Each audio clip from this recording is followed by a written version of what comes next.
My name is Roger Berkowitz. I'm the founder and academic director here at the Hannah Arendt Center, and thrilled to have you with us today for the virtual reading group.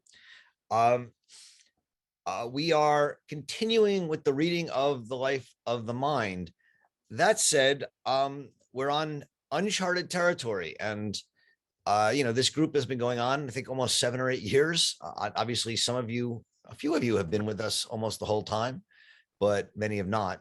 But what we're about to do with part 2 of The Life of the Mind, called Willing, is read a section, a book, a part of the book that we haven't read before as a group. There's still some Arendt text that we haven't read, and I'm hoping we'll get to those in the next few years. It's always nice to go back and redo things like we just did with the thinking section. But this is something we've never read as a group. And so it will be exciting, and I hope interesting for you. It's not a widely read or taught part of Arendt's work. It is probably more Arendt interpreting philosophy and doing philosophy in a way that she sometimes avoids in her own work. But very much interesting as an account of her thinking around certain philosophers, but also important for her own understanding of both freedom, which is a key element of her thinking, one of the real key elements of her thinking, and time. If part 1 on thinking was about meaning, and if the Leitwert, our directing thought, comes from her claim that in thinking, truth is not at issue, but meaning is. The sort of directing thought of the part of the volume on willing is that what we're really interested in is the problem of freedom, and why is will the problem of freedom? Well, simply that will is free from thinking. I can will anything. That's sort of the basic premise. I can will, to stand up, and I can will to sit down, and I can will to sit here and read Hannah Arendt with you. I can even will to jump into space. That doesn't mean I'm able to do it. But there's a kind of infinite, absolute spontaneity and freedom to my willing, such that will can even be free from thinking. I can will to do things that I think are idiotic. Sadly, I probably do that too often. But there's a pure spontaneity to the will that, as she says, interrupts the causal chains of motivation that would bind it, right? And it's this pure spontaneity, this radical freedom to the will, that makes the will either this radical freedom or an illusion. If it's not this radical freedom, then what is the will? Because if the will is not that, there's really nothing else there. And this raises the problem of freedom. And so this will be what we want to keep in mind. Just as in the volume on thinking, we really wanted to focus on the question of meaning. Here, as you read this, I want you to keep focusing on the question of freedom. For her, the question of freedom is a modern paradox.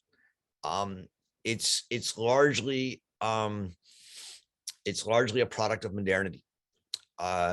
She emphasizes this fact that the Greeks didn't really talk so much about freedom, and they certainly didn't talk about the will. She dates the discourse of freedom, the foundation of freedom, to the Christians, primarily St. Paul. We'll get into this later in the chapter on St. Paul, But the sort of key line from the letter in the Romans to the Romans is when Paul says, I do not do what I want, but I do the very thing I hate. Right? I do not do what I want. I don't do my will, but I do the very thing I hate. I have to follow the law, even if I don't want to, and even if I hate it. This is sort of Paul's fundamental claim of Christianity. In Augustine's words, we Christians are existentially a war between the mind and the will. Our mind wants one thing, namely reason, God's will, and our will wants something else, namely, I don't know, ice cream or whatever it is that we want before us. And we are this war. And so that's where the problem of the will emerges. And in the history of thought, that's where the problem of freedom emerges from Arendt, which is that my will is absolutely free, and yet I must limit my freedom in order to be good or be rational or whatever it is. The end of the Christian era, Arendt wants to make clear to us, does not bring about the end of the problem of the will. Nearly all philosophers distrust the will, she says, and she cites many of them in these pages. Two that she comes back to over and again are John Stuart Mill and Friedrich Nietzsche. So on page 4 of the text, she'll cite Mill, who writes, our internal consciousness, right? What we think in our head. Our internal consciousness tells us that we have a power, which the whole outward experience of the human race tells us we never use. Namely, we all feel that we have a free will. We have the freedom to put our hands up and down or stand up or jump and do whatever we want. We all feel free. And Arendt is going to keep coming back to this fact that there is an experience of freedom. Just like there was an experience of thinking in Kant and Descartes, there's an experience of freedom. And yet the whole outward experience of our lives and of the human race, Mill tells us, says we never use that freedom. What he means is that we are always act according to causality or reason.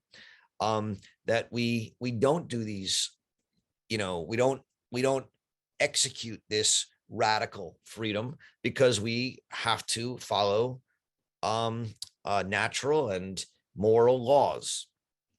Nietzsche, in a similar vein, says that the entire doctrine of the will, the most fateful falsification in psychology hitherto, essentially invented for the sake of punishment. Namely, the will doesn't exist. We largely, why we do things is not based on our own will. There's accident, there's causality, there's all sorts of things that make us do what we do. And moral philosophers invented the will so that they could punish us, because if they didn't have the will, they wouldn't feel comfortable punishing us for things that we have done. This distrust of the will by philosophers, by professional philosophers, Denker von Gewerbe, by profession, as Kant calls them, is for Arendt a bias of the thinker over and against action or the actor. And she is going to push back on this. For those of you who've read some other Arendt, especially, for example, even in The Promise of Politics and the essays we read in that about a year ago, she is very attuned to the fact that the history of philosophy is an anti-political history, that it seeks to impose correctness and truth over and against the opinions and uncertainty of political action and freedom of political action. And so in a way, the problem of the freedom, a problem of freedom, which is the problem of the will, is also for Arendt tied up in the problem of politics, right? That's an important connection that hasn't been made yet so far in this book, in this chapter, and yet it is one of the reasons why this interest of Arendt's in freedom and the will is important. Just like many of the philosophers oppose freedom and the will, they also oppose politics, and they want to replace politics with expertise, with knowledge. And Arendt is quite attuned to that. The first section of the chapter of the volume on willing is called The Philosophers and the Will. And here she is in the first long section called Time and Mental Activities. She begins simply first by reviewing what we said about time and thinking, that thinking has a temporal as well as a spatial element to it, and that while spatially it may exist nowhere, where does it exist in time? Well, in memory. And the memory, though, is a kind of now. It's a kind of present. It brings the absence of the past to the present. And it's a kind of standing now. And so thinking has this temporal aspect of the now. What about the will? The will is for her denied, right? Again, by thinkers. And the reason it can be denied is if the thinking is the bringing of the past into the present, the will is not yet. It doesn't even exist, not in the past or the present. It's an organ of a future that is not yet, that has never existed. And it's a kind of projection. She calls it on page 14. It says that the will is no longer concerned with objects, but with projects. For those who are inclined to the history of philosophy, this is a reading that one of her teachers, Martin Heidegger, offers. The word project in Heidegger is Entwurf, which is to be thrown against something, which is what a project is. Ject is to throw, pro is against or forward, to throw forward. And so a project is that which we throw forward. And so there's a kind of, excuse me, second. There's a need for the will to will. And just like reason has a kind of need to think, she says will's need to will is no less strong here on page 14. She then goes into a long digression on Aristotle, which may seem strange because she's already told you that the Greeks didn't have a theory of will. And what she says is, even though the Greeks didn't have that, they did have thinking about desiring and thinking about choosing and thinking about preferences, and that this thinking, primarily Aristotle's thinking, lays the foundation, she says, for later philosophy of the will.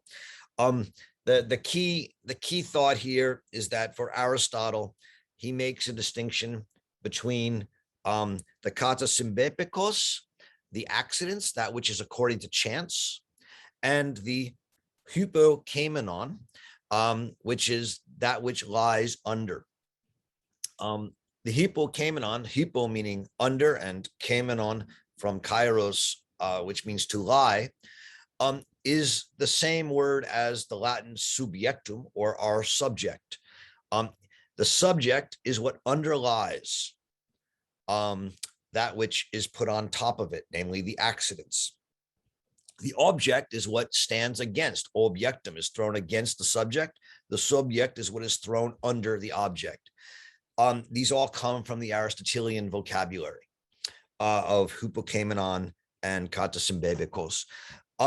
So that for Aristotle, all human acts are accidents, are contingent, and thus there is a kind of degradation of the human acts because they're not necessary, they're not true. The one exception is poiein, poiesis, to make. And she gives the example of a craftsman making a house.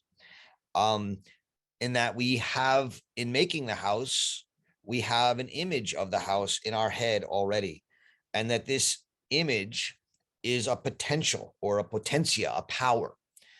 And this image or this potential power, which leads us to make the house or make the pen or make the book, is something that directs us before something, is a preference, a prejudice in some way. And the word Aristotle makes up to name this is a proeresis, a choice between two possibilities. This kind of voluntary choice, Arendt says, is not yet a will. Why? Because a will, because a proeresis, a voluntary choice, it can be compelled. Like if someone puts a gun to your head and says, give me your money, it's still voluntary. You're still making a choice of preference. I'd rather live than keep my money. But that's not the same as a radically free will, as Arendt and the tradition of philosophy understands it. And so she thinks that Aristotle is still not a thinker of freedom in this sense. In part 2 of this volume, of this chapter of the volume, which is called The Will in the Modern Age, Arendt brings us to the question of progress, something we've talked a fair bit about. I think it's one of the more, it's one of the least understood aspects of Arendt's work. It's something, that people, and I think it's least understood because most readers of Arendt still are believers in progress. They want to believe the world is getting better. They want to believe the world can get better. Arendt sees progress as a modern prejudice. She thinks that it only becomes a ruling force in human history in the modern age. In this part, the premise here is that in modern philosophy, will overtakes reason. Will is set above reason. And so the spontaneous new, the beginning, which was so embarrassing to reason, now becomes more important than reason. So, for example, Schopenhauer, right? Schiller, she'll say on page 20, says there is no other power in man but his will. And will, as the ground of reality, has power over both reason and sensuality. We make the world, we humans, right? There's no divine world. There's no rational world. The world is what we make it. And thus Schopenhauer decided that the thing in itself, the Ding an sich, is at its core, will, namely what we will it. And so there is no other being than will. The world is will. There is no, as Schopenhauer put it, there is no other thing to it. Hegel will bring this line of thinking to its highest conclusion for Arendt, insofar as Hegel says that the world that is rational. And thus, everything that is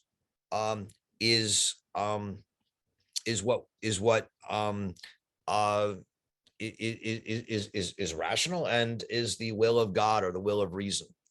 And so there are no accidents. Everything is But the fact that there are no accidents doesn't ring us against will, is actually the victory of will for Hegel, insofar as it's the willing of a world spirit. Nietzsche, who you might think would be the highest philosopher of the will, is actually hostile to the will in Arendt's reading, and I think she's right. It's a very Heideggerian reading of Nietzsche, insofar as Nietzsche is the will in Hegel and Schelling and Schopenhauer is a justification for what is. It's a kind of theodicy. We justify the will and say that the will, brings itself to be, and whatever we will is good. Nietzsche thinks we need no justification for what we do. The modern philosophy of will emerged with doubt that being could be justified, and it was in a scientific attempt to justify beings in the world through a philosophy of history in Hegel. Nietzsche simply denies the need for this justification, and says that we simply will it, and we don't need to justify it. This will become the denial and the overcoming of the will in Nietzsche and Heidegger that we'll get to later in this volume. She then has a quick inquiry into Jaspers, which is important because I think Jaspers here is a stand-in for Arendt. And so on page 22, she says, for Jaspers, human freedom is guaranteed by our not having the truth. Truth compels, and man can be free only because he does not know the answer to the ultimate questions. I must will because I do not know. The being which is inaccessible to knowledge can be revealed only by my volition. Not knowing is the root of having to will. And this, I think, is Arendt's position. And this is where freedom will come in, based on the fact that we don't have the truth, we don't have a metaphysics, and we're left with nothing but the freedom to will. The part 3, the third section, the main objections to the will in post-medieval philosophy, namely in modern philosophy. There's 3. So the first one is on page 23, which is that one we've already had, is that philosophers disbelieve in the will. They simply don't think the will exists. The reason is that even though we subjectively know that there is a will, we also know that the world follows science and follows forces beyond our subjective control, and therefore we simply deny that there is such a thing as free will. Everything is caused or set in motion by factors, psychologies beyond our control.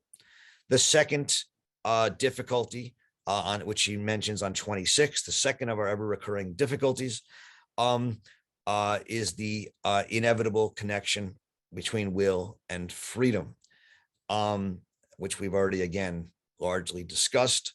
The idea that will is going to be a kind of radical freedom. This is a problem for Kant, insofar as if you really have a radical freedom, then, man is evil, insofar as he doesn't follow the rational law. And as a rational being, man must follow a rational law. This is the difference in Kant between God and man. God does not need an obligation to follow the law. His will and his reason are the same. Whereas for man, the will and reason are separate, and man must set himself under the rational law. That's what freedom is for Kant, is the freedom to follow the law when you could also not follow the law. And so this is the second difficulty, or ever recurring difficulty, in the problem of the will and freedom. And the third, on 27, which is linked to this dilemma, she says, is that the fact of freedom, and thus the fact of the will, diminishes humanity, because it makes us contingent and makes us less true, and suggests that we are simply, as she says, we live a tale told by an idiot, to quote Shakespeare. And so in the world of progress, the human world, it doesn't lead anywhere true. It just leads wherever will leads it, through demagoguery or totalitarian movements, or wherever. There's no actual reason to think that where human progress leads is noble. It may be the opposite of noble. It may be evil. And so the third great difficulty is this sort of, that the freedom of the will and thus the rise of progress lead man to a kind of being simply an animal without the dignity of human being. She says on page 28 that the pseudo solution to this problem is the Hegelian solution, which is to, or the Marxist solution, because Hegel and Marx, she always reads in tandem, which is to say that there is a hidden rational direction in human history that leads us to the good, that the rational is real for Hegel, that communism is the fated future of mankind for Marx. And so she'll explore why these are pseudo solutions in the dissections on Hegel later in the book, actually, which we'll read for next week. So that's the basics of this opening introduction to this chapter, this new volume on willing. I hope you'll see that the problem of freedom is the dominant problem. The will is a kind of radical freedom, and the problem is that philosophers and philosophically inspired politicians and progressive politicians in the Hegelian and Marxian tradition are all set about denying will and thus denying freedom and containing freedom and will, which they see as dangerous. So I'll stop there and open it for our discussion. As you all know, or most of you know, there's two ways to engage in discussion. One is through the chat, so please be respectful of each other in the chat. And then the other is to go down to the reactions button on the bottom of your page, click it and click raise hand. Raise your hand, as a few people have already done, and we will engage in a discussion. I look forward to it. First is Greg Feldman. Make sure I can hear you. Greg, are you there? Maybe. Greg, are you there? All right. While Greg is figuring it out, Denise, do you want to join in? Hi. Yes. Can you hear me? Yes. Can you hear me? Yes. Okay. I'm gonna read my question. Here it is. This critique from Arendt to philosophers about the destruction of the will is similar to her critique in the human condition about how philosophical tradition set aside the vida activa from vida contemplativa. I see. That's a question or a point? Question. Sorry, a question. It's a question. Yeah. So it's an interesting question. So the vita contemplativa is sort of superseded by the vita activa in the human condition, and then the human condition is really about, within the vita activa, the transformation of the reordering from life being the lowest to action being the highest, to eventually life being the highest form of the life of action, the vita activa. There's a big difference, at least one difference I can think of, which is that the vita contemplativa holds not only for the Greeks but for the Christians, whereas the rise of the will emerges with the Christians, with Paul and Augustine in Arendt's telling, and Duns Scotus especially as well, who we'll get to. And so it's, while there's still a, you're right to see a kind of similarity in a historical, in the human condition case, inversion of the vita activa, vita contemplativa to the vita activa. Here, I don't think it's an inversion so much. It's just that the Greeks didn't have a thinking of freedom directly and of the will. And that comes in with the Christians. So what changes in this story? The Greeks still had, I didn't really talk about this, and I guess I should have. So it's good you brought this up, Denise. The Greeks still had a cyclical idea of time, whereas time went in cycles and swayed and was not progressive. And it was the Christians who introduced a progressive idea of time into our way of thinking. With the modern world, we maintain that progressive idea of time. So, one way to see a similarity is that move from the contemplativa to the activa is somewhat similar, maybe, from a move to a cyclical to a progressive nature of time. And I think you could probably draw out some connections there that I'm not going to be able to do on the fly right now. But I think that Christianity plays a very different role in these two stories, right? Christianity is the beginning of freedom, whereas it's still part of the vita contemplativa. So you'd have to think those things through. I'm not sure I can, I'd have to give it a lot more thought to sketch out all the similarities and differences, but there's some. Okay. Greg, are you back with us?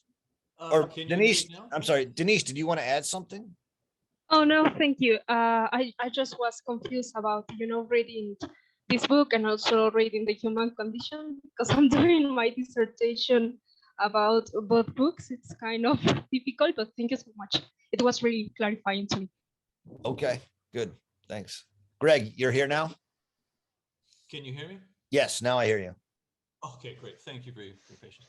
I have a question. I'm afraid that a lot of people here already know the answer, but I was just wondering if you could explain to me one more time, you touched on it. What is Arendt's critique of Nietzsche's idea of the will? And how does this lead into this eternal recurrence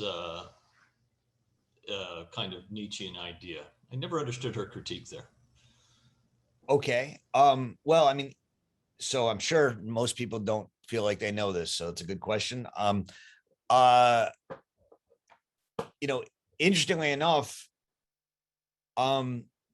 she is here reading Nietzsche somewhat against the grain and saying that he's not a philosopher of the will.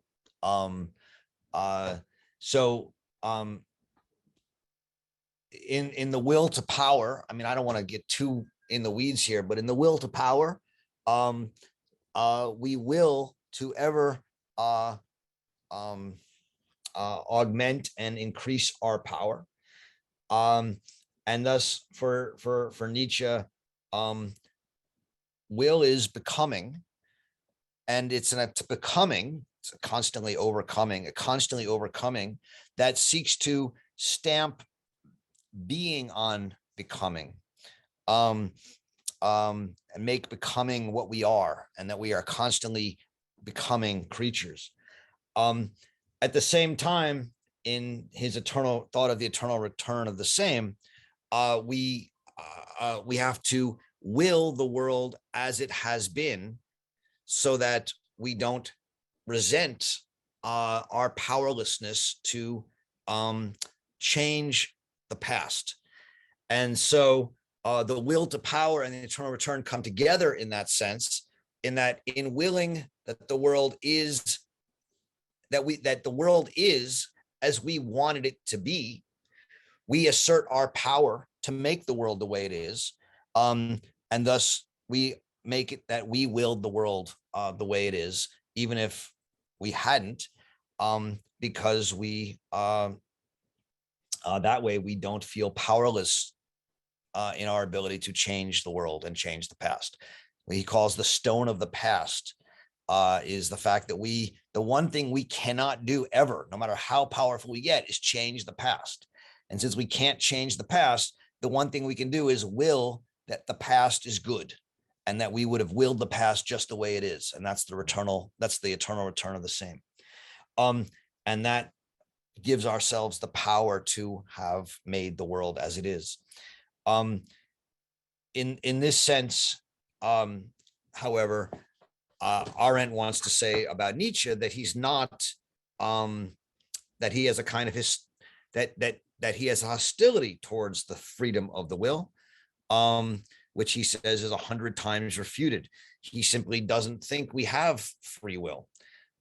He thinks we things happen by accident and by chance, and that we can't control things.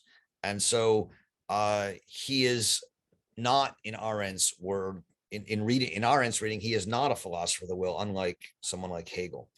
And so we'll get more into that when we read on Nietzsche. But she doesn't think of him as someone who, like Hegel, is trying to justify the will. I'm not sure if that helps. I mean, I don't know if I did too much Nietzsche or too little Nietzsche. If you look on page 20 to 21, she says that Nietzsche's philosophy centered on the will to power, right? It seems to be a theory of the will. But that in actuality, we owe to Nietzsche a number of decisive insights into the nature of the willing faculty and willing ego, to which we shall return later. But most of the passages about the will in his work testify to an outspoken hostility toward the theory of the freedom of the will, 100 times refuted, which owes its permanence precisely to being refutable. Somebody always comes along who feels strong enough to refute it once more. And she says his own final refutation is contained in the eternal return, right? Which I just said. The whole premise of the eternal return is that we can't will the past. We can't change things. And so we simply give up and will that we would have willed it the same, that it be the same as it is. And she says, well, this could look like a kind of cyclical return to antiquity, right? But she says in the middle of that paragraph, what makes it modern is the pathetic tone, pathetic meaning the feeling tone, in which is expressed, indicating the amount of willful intensity needed by modern man to regain the simple admiring and affirming wonder, which was the beginning of philosophy. So in Nietzsche's Eternal Return of the Came, we have an incredible act of the will in which we simply affirm the world as it is, so that it doesn't stand against us. But he doesn't do this to justify the world, unlike Hegel, who wants to say the world is therefore rational. He thinks that the world is unjustifiable. And we do this simply to feel powerful, not to actually make the world better. And that's the difference between Nietzsche and Hegel. And so in Arendt's reading, Nietzsche's will is no longer a rational will that will justify the world. And therefore, is already moving beyond the theories of the will that she thinks ends primarily with Hegel. Is that at all helpful, Greg? I don't know. Yes, it is. It's got me pointed in the right direction, and I want to sort of figure this out fully one way or another. But yes, very helpful. Thanks. When we read the chapter on Nietzsche, you know, we'll obviously, which is near the end of the book, which is called Nietzsche's Repudiation of the Will, we'll have a lot more chance to talk about this. Okay. Okay. Thank you much. Yep. Susan Oberman. So I was struck on page 4 at the very bottom by something that I don't know, maybe nobody else is finding interesting. But, you know, a couple of weeks ago, I talked about her dismissing the soul as passions and emotions. And here she says that the self is what unites body, soul, and mind, which for me was very clarifying about how to put what she's doing in the life of the mind in context. Of course, she doesn't say very much more about it, and I'm wondering if that's because she just thinks everybody knows this already and it's obvious, or she's just not very interested in this, and so she's just going to gloss over it quickly. For me, it was revelatory. Okay. Yeah, I mean, I think I think here it's not the main point she's after, right? Here she's interested in showing the biases of philosophers and thinkers against the will. And so she wants to say that on the one hand, it's the same mind that thinks and wills, just as, and she's just using it as a, what is this, a metaphor or a simile? Just as it is the same self that unites body, soul, and mind. So it's sort of just a throwaway simile, I think. If I have my parts, I can never keep those straight. It is by no means a matter of course that the thinking ego's evaluation can be trusted to remain unbiased and objective when it comes to other activities such as will. So I think the point is simply that even though the life of the mind contains willing, thinking, and judging, insofar as it is the thinking part of the mind that seeks to understand both willing and judging, it's going to be biased in doing so. So I think that's the point. As for the idea that it's the same mind that thinks and wills, I think that's, as you said, somewhat obvious. It's also the same self that unites body, soul, and mind.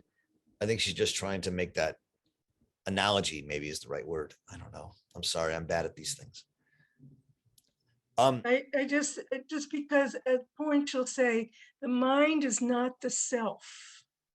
She says that in different places. And so for me, she has given us an understanding of what she does consider the self to be. Yeah, no, I think that's fair. I mean, the mind, clearly the mind is only a part of the self. I mean, unless you're Descartes. You know, for her, we also are embodied people. And we also, you know, the soul is a harder one, but we have a soul. I mean, at least in certain people's views. But yeah, she's not a Cartesian. She doesn't believe that we're all mind. I think that's an important point. And thus the self encompasses all these parts. Okay, Patrick. I am not sure whether I agree with the way she depicts this on page 12. The nunc stans, or the gap between past and future. When we think, when she says that this is just a banal act of our intellect, I find this quite confusing, as I found already the last chapter about time and thinking a bit confusing, because here when she writes about intellect, or she quotes intellect. That's something she differentiated in other parts of the book very, very clearly, that thinking is not, the intellect is about truth, and even here in this introduction, and thinking is about meaning, which is something categorially different. And I found it a bit strange that she really indulges in polemics, even when she says that Aristotle would have been the last to indulge in hysterical extravagances. The point is that this idea that the place where thinking takes place is beyond space. That's what she says clearly, but that it is also beyond time in a certain way, that it is still convincing to me. And that this kind of polemics and is not really convincing in this thing. And this has to do also with on page 15, when she writes about the pre-exist potentiality, which everything real must be preceded by a potentiality as one of its causes implicitly. If this potentiality is a thought thing, a meaning, an idea, then which is in this nunc stans, which is the now and the eternity, then this doesn't make much sense, or she confuses in this point to precede, which is again a metaphor, but not a spatial, but a metaphor taken from time. But it's you can read it also as a metaphor, not as a literal sense. If you think of this nunc stans, or however you want to call this area where we are when we think, as something that is beyond time and space. And one argument she makes is the memory, which is clearly something that comes from the past, but memory is not thinking. Thinking is an activity, and memory is something that occurs and that is very clearly related to my being embodied, having a brain, and so on. And it comes from this world of appearances. All memory is something that is something descends from the world of appearances, but that's something else than thinking. So I find this not easy to understand, or maybe it is not as rigid in her thinking.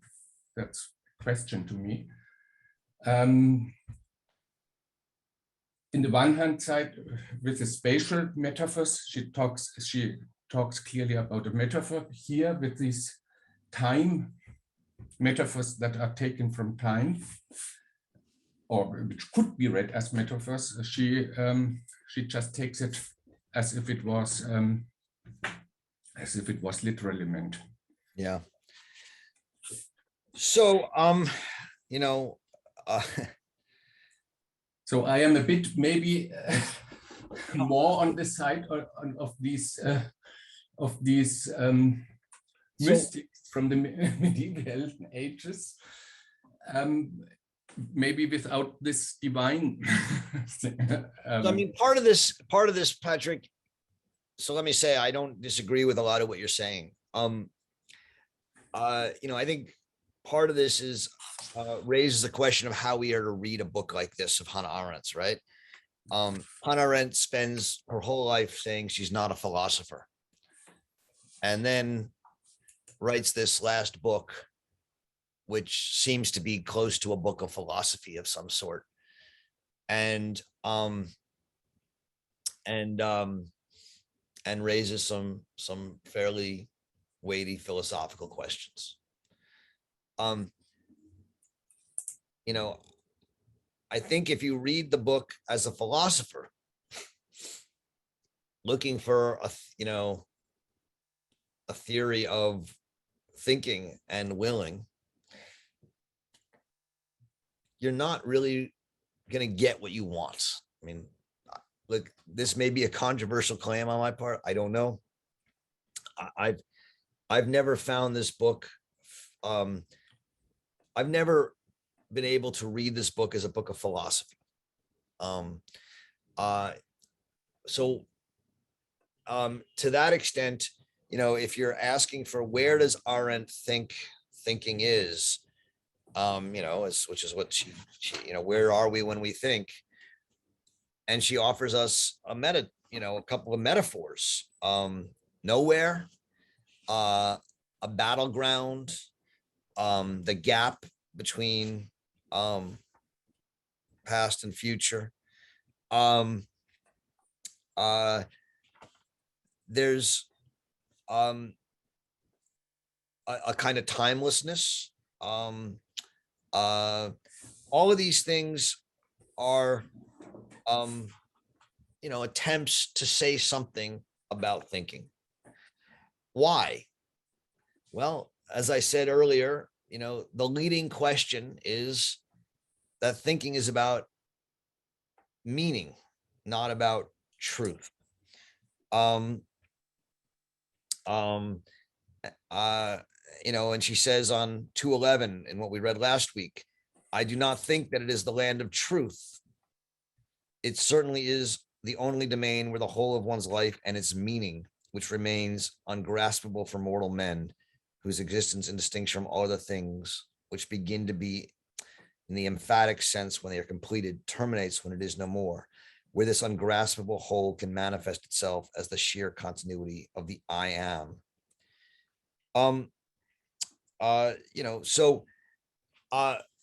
This is not, I hope, I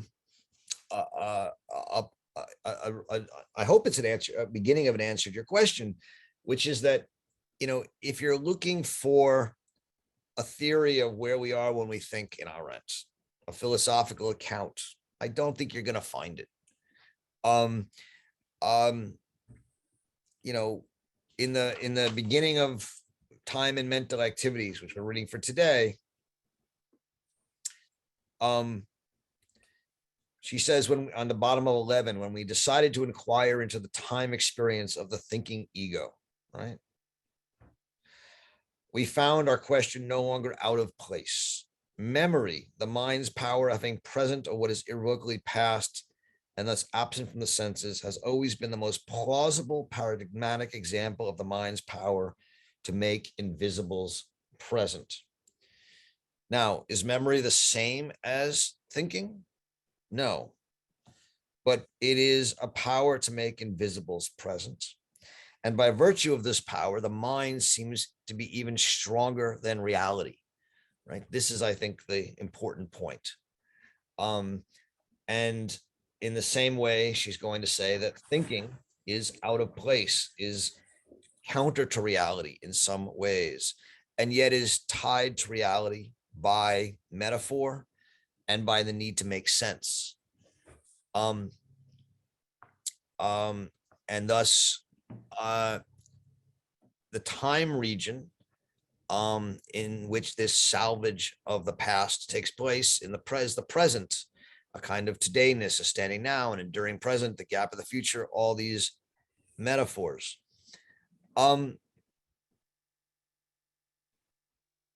Why is she doing this? Because she wants, I think, because what she wants to say is the will is even, more divorced from reality than thinking. The will. Roger, could I try jumping in for 1 second? Yeah, go ahead. I just wanted to I know we're thinking about her purpose being, meaning and also freedom, but if we go back to the impetus for this book, it was after Eichmann and her intuition or her sense that thinking had a connection to moral behavior. And so I don't think that this is I think that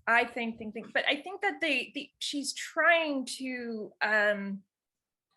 do this very, very careful consideration of thinking versus willing, its orientation in time, because she is trying to understand, right? Her biggest complaint about Eichmann is that he does not think.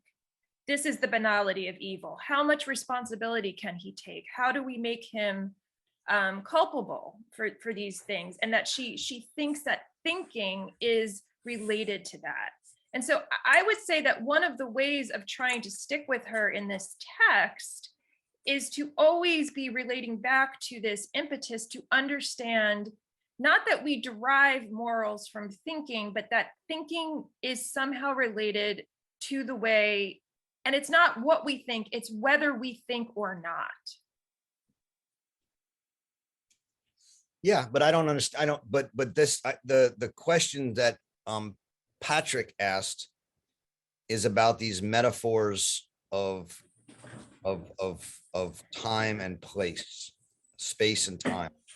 Well, I think she's trying to give us ways to imagine sort of bodily and temporally, through metaphor, where are we, right? When we think, if we can have some language or purchase on that, then we can also have some purchase or start to understand where we should be when we're thinking and how we don't think. Maybe I rephrase my point. So my point has a lot to do, and it was a bit like an aha for me, this idea of potentiality. And this potentiality as form, as idea, Platonic idea or Aristotelian form, is something that is in this eternity, beyond time and space, both. And it becomes something that enters into our world when and if and only if we as human beings think it. That's the one thing, and we have to will in order to think, because it doesn't happen, but we must will to start reflective thinking about meanings. And this potentiality is also enters the world of appearances if we human beings grasp the idea, after grasping the idea of a house, really build it. And then this particular house or these houses that are formed according to this idea enter into this world of appearances.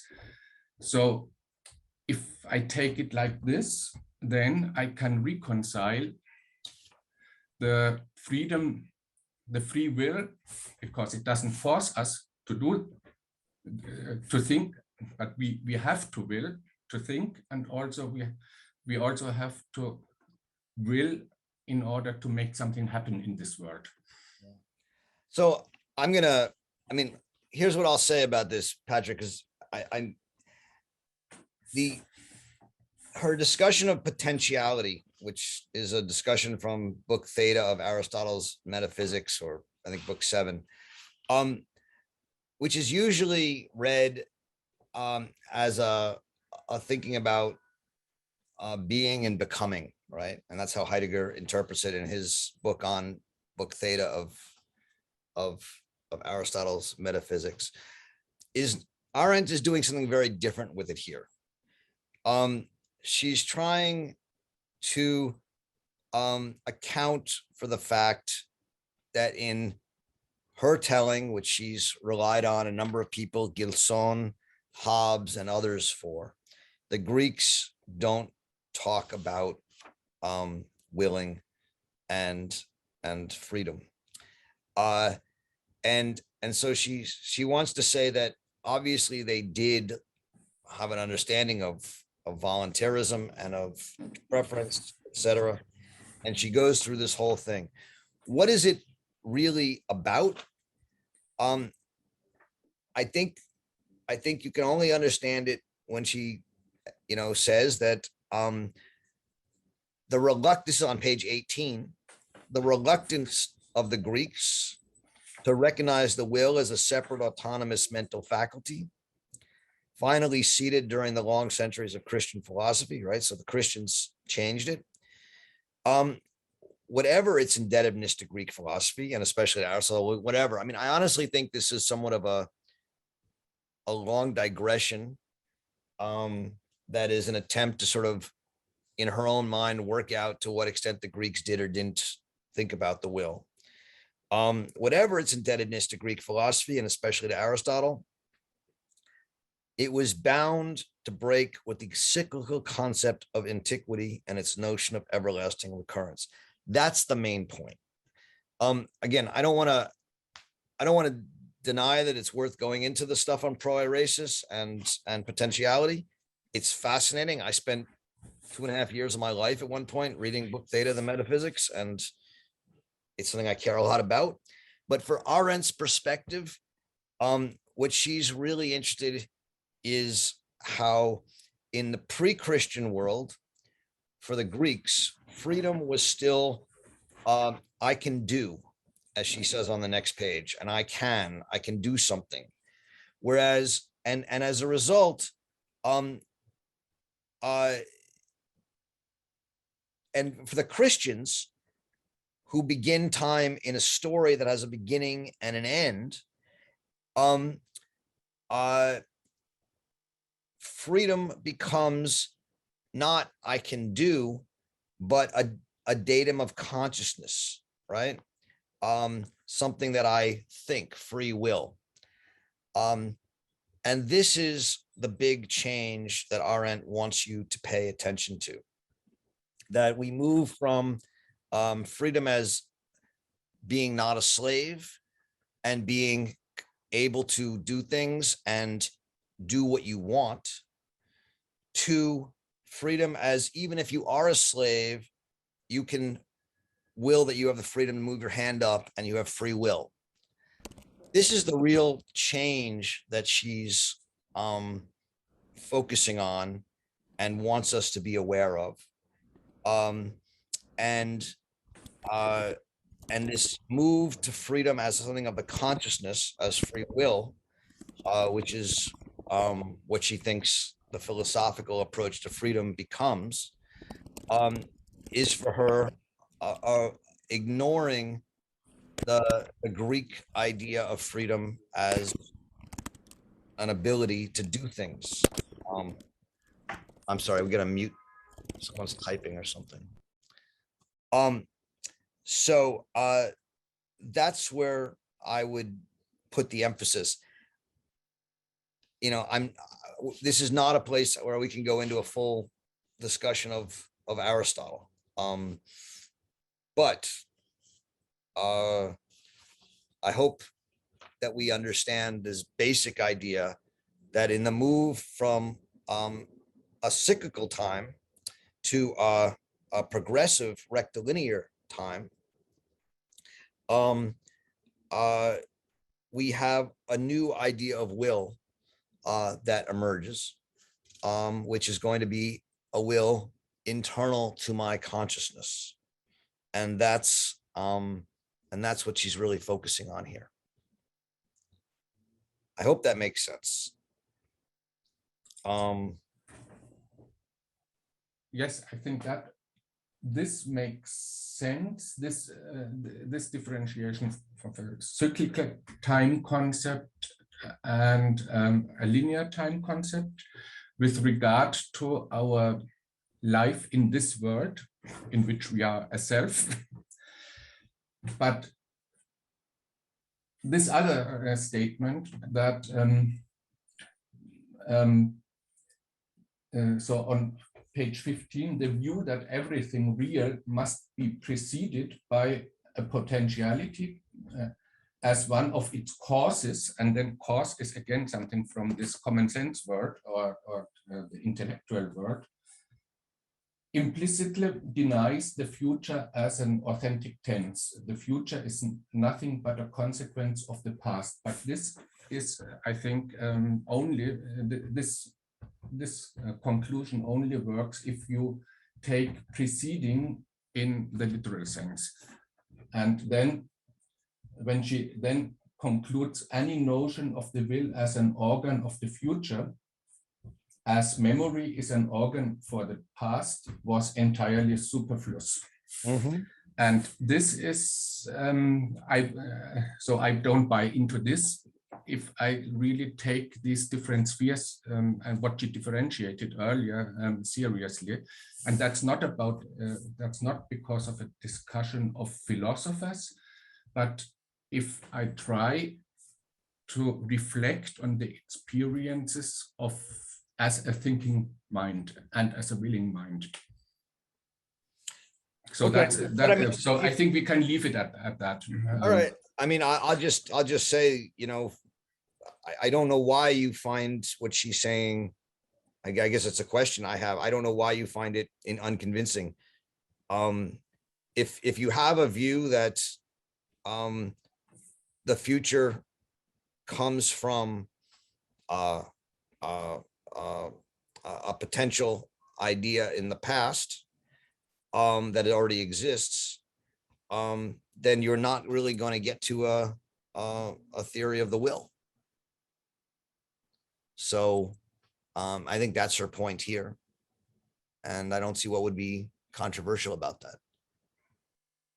The controversial thing is this idea that the idea comes from the past and not from this nunc stans mundus intelligibus, or I don't know how to pronounce it, which is beyond time and space, but the world of ideas, which is eternal.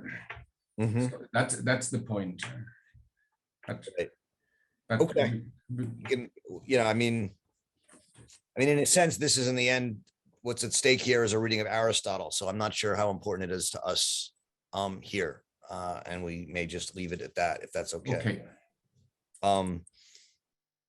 All right. Sorry.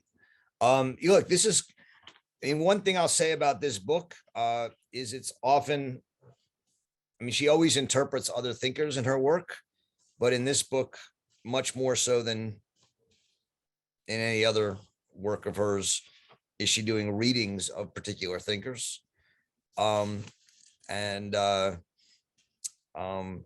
You know, we'll have to decide to what extent we want to get caught up in the accuracy of her readings of particular thinkers.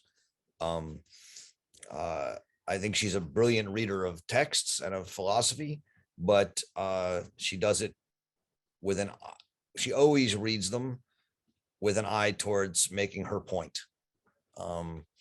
And, you know, here her point is that the Greeks didn't have a theory of the will, and that the Christians did, and that in the Christian thinking of the will, it's turned internal, right? That's the key points that we need to know going forward. Okay, Stephen. Thanks, Roger. Thanks for supplying some guardrails there about how to deal with Arendt in this book. I'm trying not to read the book as a strictly philosophical tome, but I did find it kind of amusing how quickly she disposed of Gilbert Ryle as early as page 4 in this book. And while I won't try to defend Ryle, and I certainly don't want to reject Arendt, I'm wondering if you or anybody else in our group thinks that maybe the whole faculty psychology that Arendt uses is a problem. I keep seeing it as the thinking, willing, and judging as sort of homunculi or three little persons, or a hypostasization of functions, and they're taken to be more self-contained, and she argues for their autonomy, but I'm wondering if this doesn't hang up some elements of her discussion. I don't have an alternative to make, but I don't think Ryle was entirely wrong. She dismisses him for saying that the will is an artificial concept. That's actually the most charitable thing he says. In the same part of his book, The Concept of Mind, he describes the will as an occult organ, a ministry like a government department, and filled with lecturers who are busy yakking all the time. So he really does a number on it. I don't want to defend all of that, but I'm wondering if her sense of internal functions is too limited by the faculty metaphor, if that's what it is. Interested in your thoughts on that. Yeah. So just on Ryle, I mean, maybe I misread it, but I mean, she's simply saying about Ryle that he says what everyone else has said before him, which is that the will is an artificial concept and doesn't exist. It's what Mill said. It's what Nietzsche says. It's what most of philosophy says, according to her. So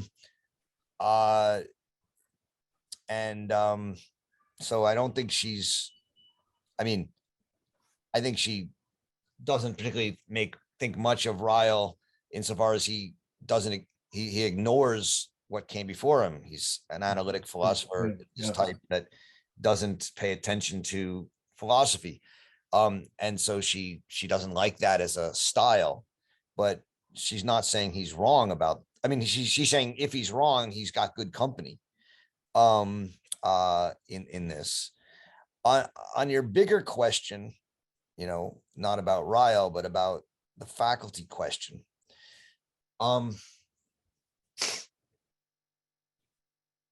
It's a good question. And it's one that I think about or raise as well with myself. I mean, it's become a cottage industry in Arendt to write books on thinking and write books on judgment. No one writes on willing for some reason, but they write on thinking and judgment.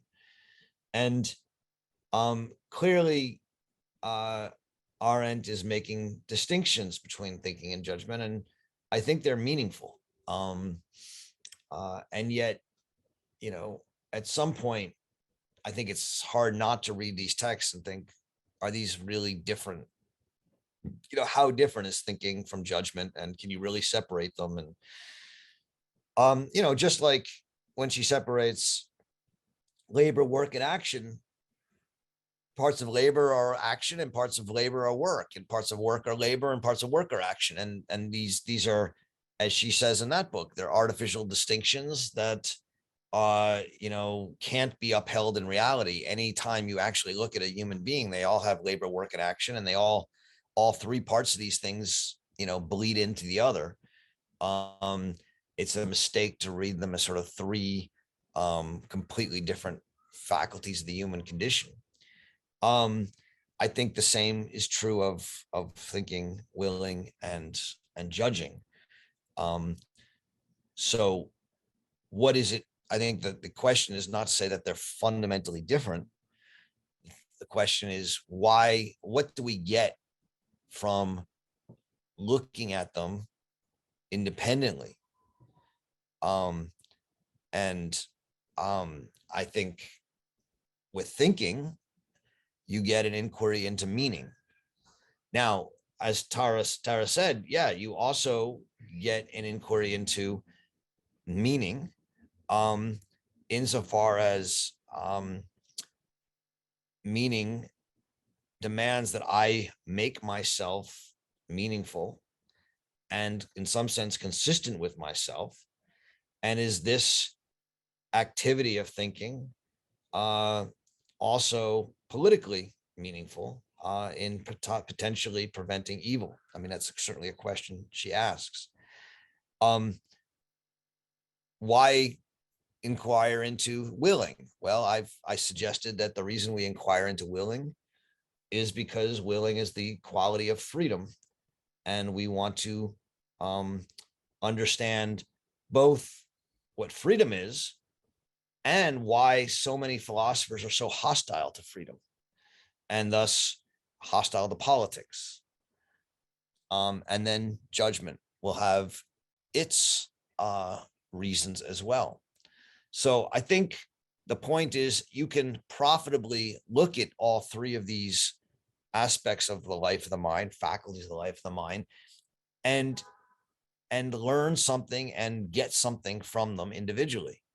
That doesn't mean that you can have judgment without thinking, because you can't. And it doesn't mean you can have thinking without willing, because you can't. Or willing without thinking. You know, they all bleed together. So I hear your point, Stephen. I just think that as always with Arendt, one of the things she does is find these distinctions that are worth and meaningful to reflect upon. I agree. Thanks, Roger. That's very, very helpful. Okay, thanks. Benjamin? Hey, so my original question was going to be about the relationship between sort of expertise and action, our ability to take action, and how that might relate. But I was really thinking was sort of talking about both Eichmann and Jerusalem and then Nietzsche. I just want to see if this was like a fair reading or if this is mixing terms or something. So Nietzsche's point was that in the past, since the past has happened, there's really not anything that we can do about it. So from like an Arendtian sense, there's no action, there's no via activa that we can currently have that relates to the past. What we can do is sort of will that we would change and have wanted it to be that way. Would it be fair to say that in her perspective, something similar is what Eichmann did, that he thought that the present was so unchangeable that he had no or just refused to accept any faculty for change, that all he could do was, you know, there was no point in thinking about it because it had been decided by experts or had been decided by the party. Is there an adversarial relationship, I guess, between experts and I guess it would be the will, although I guess the critique of Eichmann was that he wasn't thinking. I'm just like, it seems to me like there's sort of an adversarial thing where you prune down actions that you can take either through the past where it's 100% and there's nothing we can do, or through assuming that the current world that we live in is also that way, that, you know, science has shown us that X, Y, and Z. So there's no point in even thinking or willing anything separate to that. Or politically, even worse, because the party says this, then that's, or is this off on a, no? No, I don't think, I mean, this relates to what Tara was saying earlier as well. Yeah. You know, to what extent, you know, to what extent the whole life of the mind relates to Eichmann, and to what extent the thinking part relates to Eichmann. And you know, I think it's an interesting question. I don't think she's saying about Eichmann that you know, he had no choice but to listen to the experts. No, but the critique was that he didn't allow himself to think otherwise, right? Like, no, I think the critique of Eichmann, right, is that he didn't think, he was thoughtless. He knew these things were wrong. You know, he says, I knew it was wrong to kill this people, but you know, he did it anyway. And he didn't have that 2-in-1 dialogue with himself. He didn't have that discussion where he said, I wouldn't want to live with a murderer. And so she says the question that imposed itself was, this is on page 5, could the activity of thinking as such, the habit of examining whatever happens to come to pass or attract attention, regardless of results and specific context, could this activity be among the conditions that make man abstain from evil doing, or even actually condition them against it? So, I mean, you know, I don't think, so I think that she's actually asking a question about thinking, not about willing, right? Could the activity of thinking as such, this activity that we've explored for the last 2 months or so, reading about thinking, can that kind of breath of life, that restless thought, that thing that happens nowhere, that battle in the space between past and future, that demand that we be consistent with ourselves, that fact that we be in conversation with ourselves, can that prevent evil in the world, or condition us against it? And I think, her hope is, yeah. I think it's an interesting question that you and Tara raised, which is to what extent willing, and the chapter on willing, is still connected to that, claim about thinking. And in some ways, I think it is, insofar as willing as the faculty of freedom is a faculty that can allow us to make these kind of decisions. On the other hand, insofar as willing is a radical faculty of freedom, the problem that so many people have with it, so many experts and philosophers, is that it can lead us astray from morality and the law, and lead us to do the worst kind of evil.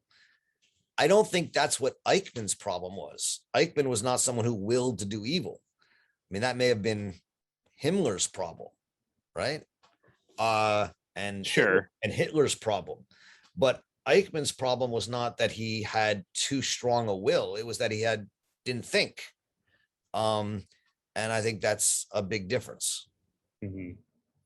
Oh, and you wouldn't say, I agree, but you wouldn't, so it wouldn't make sense in the way Arendt is phrasing it, to say Eichmann did use his will in the way that Nietzsche described we could use our will about the past. In other words, to say, look, this may not seem right to me, but I can sort of will that it would be this is okay.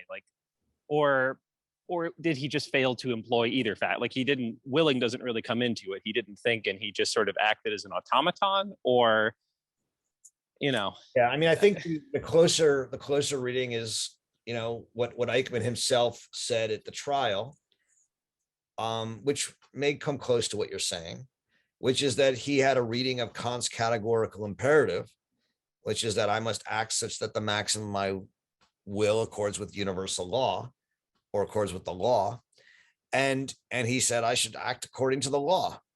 I have to submit myself to the law, which, as Arendt said, is of course not what Kant meant at all, right? Kant meant universal law. Now, Nietzsche has a reading of Kant's categorical imperative, right? Which is closer to Eichmann's. Not the same, though. For Nietzsche, the categorical imperative is I must act such that I am the law, and I will what the law is. But that's I certainly don't think that's what Eichmann was saying. Sure, that'd be hard to argue. It may be closer to what someone like Himmler was saying. Interesting. Yeah. No, thank you. This is a really rich area, so I appreciate that. Okay, good. Thank you. Susan, you're muted, so you have to unmute yourself. Okay, here I am. Thanks. So this is kind of a different path, I think, but I read all this, and then I was really struck by the very last paragraph at the end of section 3. She threw some things in there that I thought were interesting when she talks about progress. Mm-hmm. And maybe I don't understand her view of progress, but I'm interested in your thoughts on that, especially when she says, as progress rapidly nears the limits given by the human condition on Earth. And, it's in parentheses, so it's almost like another one of those, maybe a throwaway, I'm not sure. But when I read the rest of this, and I think if she believes that, and again, maybe I'm misinterpreting what she means by progress, but if she believes that, then is she also saying this concept of willing and natality is limited in this time? Not sure what's going on there in that last one, that the very last paragraph. Do you have any thoughts on that? I always have thoughts. How about on this? So yeah, I mean, you know, the paragraph begins, what I think I talked a little bit about in the introduction, with this idea that in progress, since there's no truth, it's sort of a tale told, full of sound and fury, a tale told by an idiot signifying nothing. There's a kind of degradation of humanity. Now, she then pivots, right? And this is what you're interested in. Yeah. She says, and this old problem reappearing in the dress of the new age, the age of progress, which is reaching its end only now in our own time, as progress rapidly nears the limits given by the human condition on Earth, found its pseudo solution in the history. All right. So if you're asking why she says why progress is reaching its end in our time, but primarily, there's a few things that come to my mind in that last paragraph, but yes, let's talk about that. I think the answer is that the human condition on Earth, right, is, as we read in the human condition, sort of an opposition between the fact that the human condition was one of chance and yet and fatality, and on the other hand, the increasing human ability to make the world and act upon the world in order to change it through technology and science and automation, etc. And you know, what she was already saying in the human condition in the 1950s is that, you know, we're going to get to the point where we can make humans in cell cultures, and we can make, you know, improve their genetics and make them better and better. And at some point we hit a limit where, in order to make humans better, we take away their humanity. And in taking away their humanity, you know, we make them almost mechanical or purely rational. And we take away fate and chance and freedom and all the things which were part of the human condition on Earth, which are being lost as we try and perfect human beings who will never do anything bad. So yeah, I think she thinks there's a limit, you know, a receding limit, that the more the more we use technology to perfect humanity, at some point, at the beginning, it was easy. You could still keep freedom and still have technologies. But as we get further and further along, and we want to, you know, really change humanity and change their genetics and socially and modify them, and maybe change who's going to get born so we get the right kind of people and use eugenics and all that, you hit a receding limit at which you can't do this without actually destroying humanity or transforming humanity or the human condition. So I think that's what she's talking. Yeah, I would agree with the transforming. I just do sense what you just said is that there's a little bit more of the destroying in her thinking, perhaps, than the transforming, which I may be splitting hairs, although I think I think it's better than to transform than to destroy. She like, I switched from destroying the transforming, because for her, yeah, the human, there's no, you know, we're not talking about human nature. We're talking about the human condition. And the human condition can change. And, you know, so she thinks we're in the process of changing the human condition on Earth. But Yeah. at some point, we reach the limit at which, in changing the human condition, it's hard to know whether we're still talking about humans. Hmm. I mean, how much technology are we going to put inside ourselves? Yeah, it's a good question. Thank you. You're welcome. So I think we've reached our time at 2:30. You know, I want to commend you all for reading this text and wanting to read this text. It's a very, you know, it's a little bit different than other texts of Arendt's. It's an attempt to do something a little different. It's much more philosophical.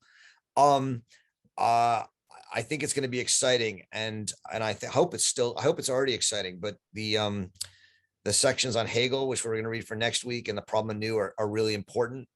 And so I look forward to talking about them with you. By the way, I had to make a couple changes to the virtual reading group schedule, which is on our website. Nothing major, but we changed 1 or 2 dates. So if you are one of those super organized people, unlike myself, who has gone through and put in your calendar the dates, you might want to check the website and see the updated dates, because I've had to change 1 or 2 of them. Thank you all. Enjoy reading Hannah Arendt, and I'll see you. I think we meet next week. I'll see you next week. Take care.